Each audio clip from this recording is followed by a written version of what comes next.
All right, hello everyone, and welcome to iGlobal University. My name is Mark Robinson. I'm the director for the School of Business at iGlobal, and today I have the distinct honor and pleasure of introducing to you a friend and a colleague, Paul Bailo, who has recently assumed the position of president at an e-commerce company called orangeshine.com. Paul, welcome to our Executive Insights podcast. Great to have you on the inaugural edition of this. It's great to be here, Mark. Yeah, good to see you, and it's always happy. Good. Well, I appreciate that. And in preparation for this, I was looking over your LinkedIn profile, and as I was reading it, I thought, wow, this is like a who's who of American corporations, right? Yeah, I sort of a portfolio of blue chip companies, entrepreneurial companies, and mid-sized companies. Okay. And we don't want to name drop too many names, but you've worked at Infosys, GE Money, Amex, MasterCard, the Federal Reserve Bank of New York, Citigroup. So you've definitely got the experience, corporate America. Sure. So yeah, I mean, it's a various background, so I love, love the big companies, right? The blue chip branding, the educational experience that I got there from an executive leadership perspective, and then also the small mid-sized companies and then my own companies too. So I love that mix of organizations. Yeah, I think it really speaks volumes about, your capabilities and the whole realm of digital transformation, right, that's going on today. So the last question I had for you before we close is that, you've had all this amazing corporate success. You're a professor. Can you share just a couple of thoughts about what was the role of education in your corporate journey and life? Yeah, so I think early on I don't think my parents ever thought I would go to college, really. so here I am with a PhD. So I didn't really like college, to be honest with you. And I once I got in, I was like, let me get in and get out as quick as I can. But I loved grad school. I mean, absolutely loved it. It kickstarted my entire career when I was going for a double MBA in management and marketing. When I was working on my dissertation, a contact of mine, so when you graduate, come see me. And he was a commissioner in the city of New York and started my career. But I literally just finished my educational experience about 3 years ago with the PhD. So I've always been going to school. I have a BS in finance, I have an MBA in management and marketing, I have a master's in clinical social work. I went to Georgetown for a banking certificate that the president of the Federal Reserve nominated me for. I went to Columbia University for a graduate diploma in data analytics, and then and then also a PhD in innovation and management, international management. So education to me was just part of living and breathing. Now, I don't recommend to anyone getting a PhD. I thought it was absolutely brutal. Right? It was a tough process, wasn't it? Yeah, it's a tough process, and you get it, and you get the stamp. But I've always worked for executive leaders who had PhDs.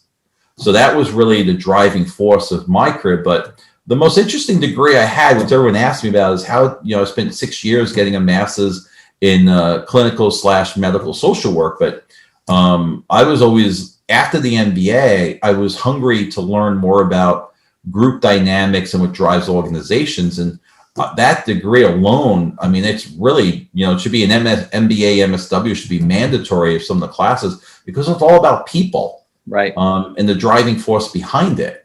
So, I mean, it's just who I am. I've had like this symbiotic relationship between executive positions and this educational world. Wherever I go, I'm usually hiring my students from different organizations. And then what I do is what's happening in my day job, then I would go in and talk to my students about it. So it's a very symbiotic relationship. And what I find personally rewarding is really helping the students and move them forward. But it also keeps me, very sharp. Right. Right. You have some, some real smart students questioning you and pounding you with ideas and different visions and learning about different things. So Right.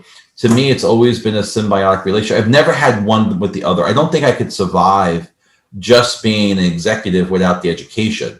So whenever I write up a, executive employment contract, I always stipulate that, I have to be teaching. If someone offers me a position to help their organization and they say, hey, you can't teach, I don't accept those roles. No, good for you. And I think that is what education is all about, is helping to push the next generation of leaders, into their next part of their lives as well. Absolutely. I don't see how you could do it. At some of the top Fortune 500 companies, almost every person I work for had a PhD. And not something they were like in the classroom. They basically helped their thinking to really understand what is the truth. And education is about seeking the truth.